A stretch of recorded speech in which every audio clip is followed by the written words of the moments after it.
ప్రకాష్ గారితో మాట్లాడదాం. ప్రకాష్ గారు, చాలా క్లియర్గా విద్యాశాఖ మంత్రి గారు సమాధానం ఇచ్చారు, ఎటువంటి అవకతవకలు జరగలేదు అని. ఏం జరిగింది, పోనీ మీ విషయంలో ఏం జరిగిందో చెప్పండి. సార్ అందరికీ నమస్కారం సార్. నమస్తే అండి సార్.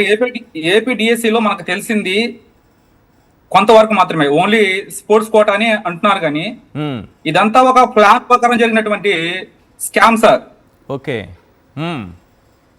ఈ ముందుకి కొన్ని విషయాలు తీసుకొస్తాను, ఇవి నేను చెప్పేటివి మీ దృష్టికి వచ్చాయో తెలియదు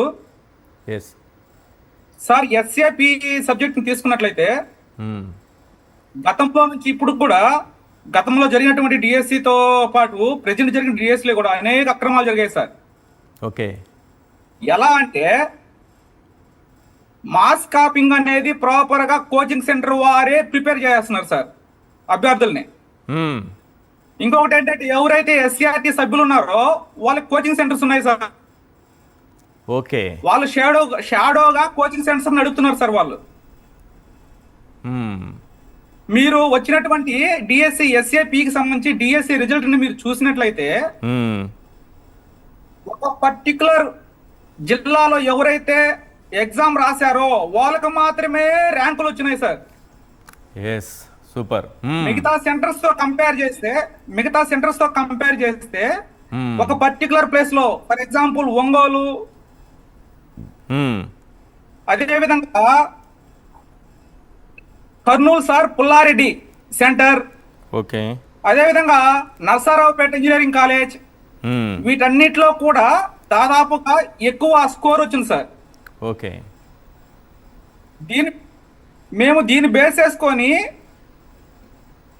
మన ఎడ్యుకేషన్ కమిషనర్ గారిని కలవడం జరిగింది సార్. ఏం చెప్పారు? జరిగితే ఆయన గారు చెప్పిన సమాధానం ఏంటంటే, మేము మీకు ఆన్సర్ చేయాల్సిన అవసరం లేదు. వెరీ గుడ్, మంచి ప్రభుత్వం ఇది. మీకు ఏదైనా అవకాశం ఉండి మీకు ఏదైనా అవసరం అనిపిస్తే మీరు డైరెక్ట్ గా కోర్టులో ఫైట్ చేయండి. ప్రభుత్వం ఏదైతే అనుకుందో దాన్ని చేసుకొని ముందుకెళ్ళిపోద్ది. ఓకే.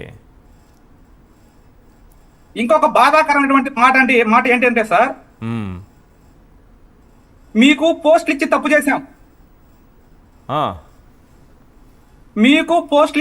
చేశాము, నెక్స్ట్ టైము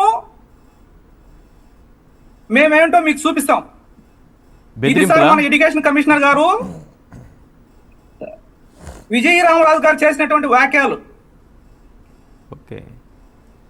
దీన్ని బేస్ చేసుకొని మేము సీసీ ఫుటేజ్ అడిగితే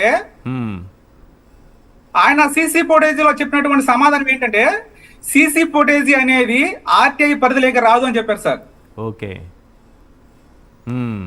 మరొకసారి మళ్ళీ ఆర్టీఐ మేము మరొకరికి ఏం చెప్పారు, సీసీ ఫుటేజీ ఉంది, బట్ ఎగ్జిటింగ్ ఎంట్రీలోనే మాత్రమే ఉంది, ఎగ్జామ్ హాల్లో సీసీ ఫుటేజీ లేదు అని చెప్పి సమాధానం ఇచ్చారు సార్. అవి ఎవిడెన్స్ ఉన్నాయి ఆర్టీఐ మా దగ్గర. ఎగ్జామ్ హాల్లో కూడా పెట్టామని విద్యాశాఖ అధికారులు చెప్పారా లేదా ప్రెస్ మీట్లు పెట్టి?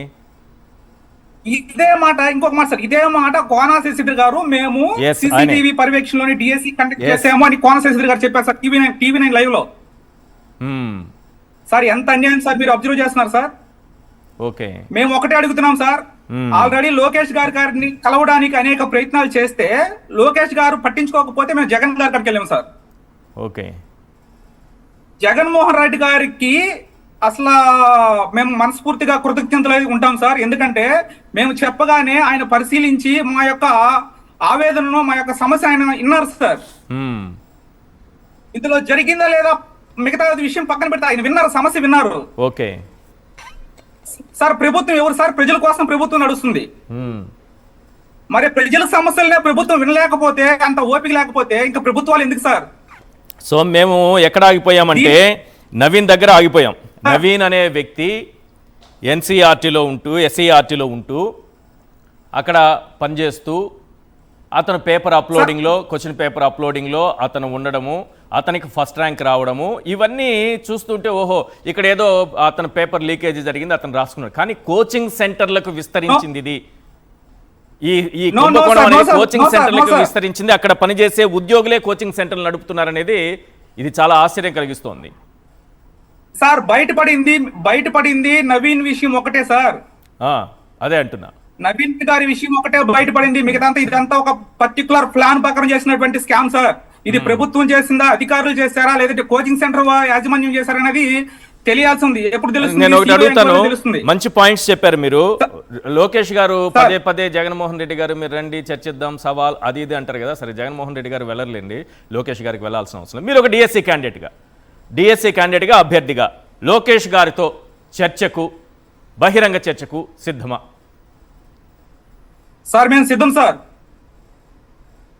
డిఎస్సి లో ఉన్నటువంటి సమస్యల పైన మేము కొన్ని పాయింట్లు మేము లేవనెత్తాము. వాటికి లోకేష్ గారు కనుక సమాధానం చెప్పగలిగితే సార్, ఇది మేము మీకు వ్యక్తపరచడం కాదు కానీ ఇది పర్టికులర్ గా చేసినప్పుడు స్కామ్ సార్. ఇది క్లియర్ ప్రాసెస్. రైట్. ఇదే లోకేష్ గారు చెప్పండి. ఎప్పటికీ మేము వెయిట్ చేస్తున్నాం సార్. జరగాల్సింది ఎవరితో? జగన్ గారితో కాదు సార్, అభ్యర్థులతో ఈ యొక్క ఏర్పాటు చేయమని చెప్పండి. ఈ యొక్క కార్యక్రమాన్ని స్కామ్ జరిగిందా లేదా, అక్రమాలు జరిగాయా లేదా మేము తెలుస్తాం సార్, మేము చెప్తాం సార్. Very good. ఇంకొక అంశం సార్, సార్ చిన్న విషయం సార్, ఇంకొక విషయం చెప్తాను సార్. కొన్ని జరిగినట్టువి సార్. 2014 డిఎస్సి పేపర్ తయారు చేసింది, ఎస్ఏపి పేపర్ తయారు చేసింది ఎస్ఏ ఒక ప్రిన్సిపాల్ సార్. వాళ్ళ పేరు నేను వ్యక్తపరచలేను కానీ ఒక ప్రిన్సిపాల్ చేశారు సార్. ఓకే. ఆయన వాళ్ళ శిష్యుడికి 1000 బిట్లు ఇచ్చారు సార్. ఏంటి వాళ్ళ శిష్యుడికి? ఆ శిష్యుడు ఇప్పుడు కోచింగ్ నడుపుతున్నారు. వాళ్ళ శిష్యుడికి 2014లో 1000 బిట్లు ఇచ్చారు సార్. ఆయన ఆ 1000 బిట్లు వ్యక్తి ఎవరికైతే ఇచ్చారో అతను ఇప్పుడు కోచింగ్ సెంటర్ నడిపి అధిక ర్యాంకులు తెచ్చుకున్నారు సార్. ఓకే. సో ఇవి వాళ్ళ పేర్లు అవేం చెప్పాల్సిన పని లేదు కానీ ఈ ఎవిడెన్స్ అంతా కూడా అవసరమైతే ప్రభుత్వం ముందో లోకేష్ గారి ముందో పెట్టడానికి సిద్ధంగా ఉన్నారు సార్. ఇంకొకటి సార్, ఎవిడెన్స్ అనేది దొంగతనం చేసినప్పుడు ఎవిడెన్స్ అనేది ఎవడు కూడా వదిలిపెట్టాడు సార్. ఎవిడెన్స్ అనేది ఎప్పుడు వస్తుంది? ఎంక్వైరీ పడితే ఎవిడెన్స్ వస్తుంది. కరెక్ట్. సిబిఐ ఎంక్వైరీ చేస్తే వాళ్ళు తప్పు చేస్తారా లేదా, ఏం జరిగింది అనేది వాళ్ళు డిసైడ్ చేస్తారు. కరెక్ట్. ఇప్పుడు ఒకవేళ తప్పు జరగలేదు అనిపిస్తే గవర్నమెంట్ ప్లస్సే కదా సార్. సమస్య డిఎస్సి అభ్యర్థులు సార్. దీని పాలిటిక్స్ స్టేట్మెంట్ సార్. సార్ ఇంకొక చిన్న విషయం సార్, ఎస్ఏపిఈ సబ్జెక్ట్ లో 21 తప్పులు ఇచ్చారు సార్ ప్రశ్నలు. అవును, 21 ప్రశ్నలు ఉన్నాయి సార్ తప్పులు. పేపర్ సెటర్ మనసు పెట్టి ఏదైనా పేపర్ రెడీ చేసినట్టు మీకు అనిపిస్తుందా సార్? 21 తప్పుల్లో 21 తప్పులు ఇచ్చి ఈ 21 తప్పులకి మల్టీ ఆన్సర్స్ ఇచ్చేసి, మల్టీ ఆన్సర్స్ అంటే ఎట్లా?